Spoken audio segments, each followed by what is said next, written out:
지금은 재정 건전성을 강화할 때입니다. 이재명 의원이 정부의 국유재산 매각이 소수특권층 배불리기라며 국유재산법 개정으로 막겠다고 선언했습니다.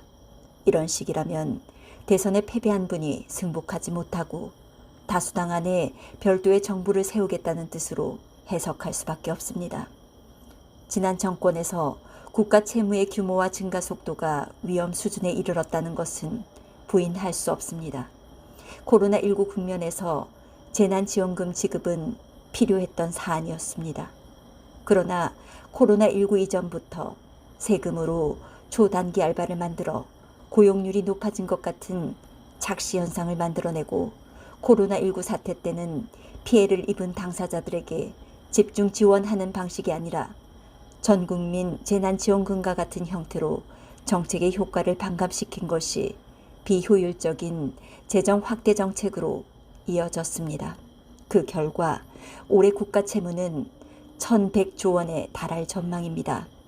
IMF도 올 초부터 지속적으로 한국이 고령화에 대비해 재정 적자 규모를 축소하고 국가 채무를 조절해야 한다고 권고하기에 이르렀습니다.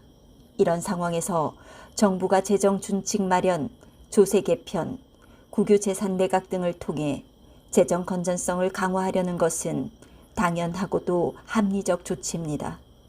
대다수 언론이 정부의 재정 관리에 대해선 긍정적으로 바라보는 것도 이런 이유에서입니다. 그런데 이 의원께서는 아직 국유재산 매각 과정이 진행되지도 않았는데 국가의 재산을 헐값에 부자들에게 넘기려 한다는 가짜뉴스식 발언으로 입법 전쟁을 예고하고 있습니다. 심각한 우려를 표합니다.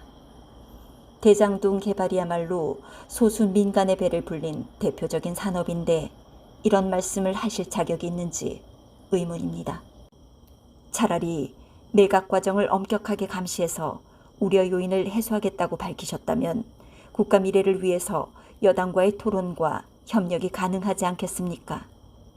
지금대로라면 거대 양당을 이끄실 가능성이 큰데 국가의 미래를 위해서 당대표가 된다면 강성 지지층만을 위한 강한 당대표가 아니라 국민 전체를 위한 합리적 당대표의 길을 걷겠다는 결심을 해주시기를 진심으로 바랍니다.